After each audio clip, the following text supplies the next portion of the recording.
Hey there, everybody. We're up in the uphill food forest. There is one of our plums that I am still behind on trimming and pruning, but I have just wrapped up our sunchoke harvest. And when we first planted these, we had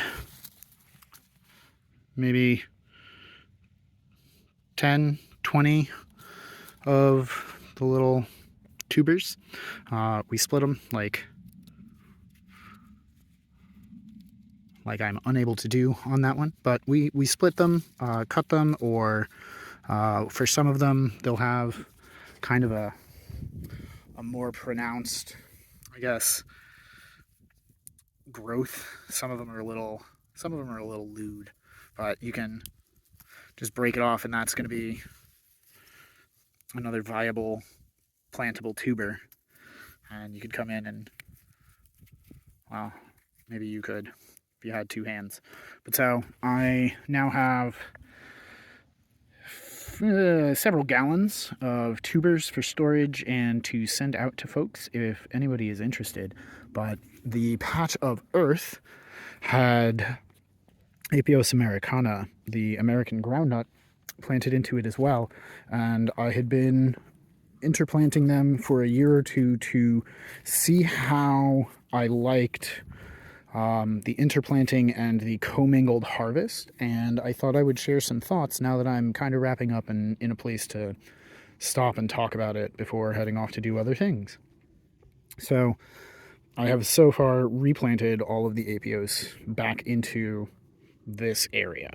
We effectively tripled the number of tubers, the strings, from what we had planted in our first season interplanting them.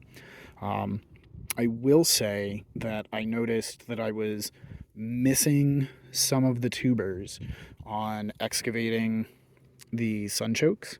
So if I were to come over here to this last little stick and demonstrate, if I pull up to loosen the earth and pull out some tubers, you can see one of the little guys right here. Boop. That's another seedling gonna grow out. Oh, we have another one right over here. Boop. So when I would excavate the main stems of the Jerusalem artichokes, the sunchokes, I noticed that I was sometimes displacing or losing sight of the tubers from the Apios.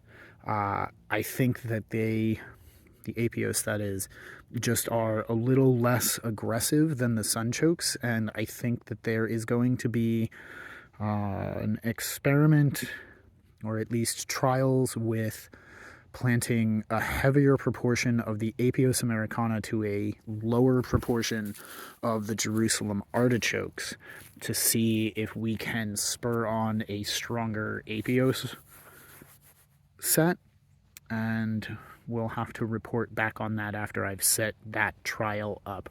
But at the moment, all of the groundnut have been replanted into this space. We're going to work through the offcuts, the stems and the side shoots from all of the Jerusalem artichokes will be put back in here to be a mulch, and then we'll probably throw some additional duck bedding down on here to be an additional layer of mulch and fertility, and we'll have to see how it goes. I'm planning to plant fewer sunchokes back in here, but a lot of these are going to go into our root cellar. Some of them will go to folks who have ordered them. I will have to go and update the website with pictures of them in my hand and be really, wow, to showcase how awesome they are. But that is going to be a task for another moment. Right now, it's about getting as much of the rocks out of here because they will impact the tuber growth. Getting all of the organic material back on top of the tubers so that they are protected from any overnight chill. and then getting the side shoots done. But as of right now, we have about 3 times as many Apios americana put it back in as we do the Jerusalem artichokes. And for those of you who noticed it, there is an additional pile of extra small guys.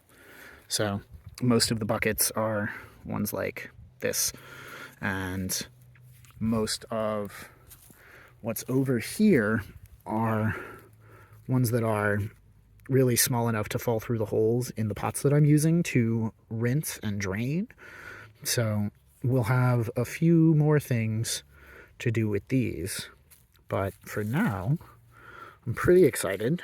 I'm still pretty busy working on getting your orders out and taken care of. So this is just a quick little update, follow-up video to how this experiment with the Sunchokes and Groundnut did.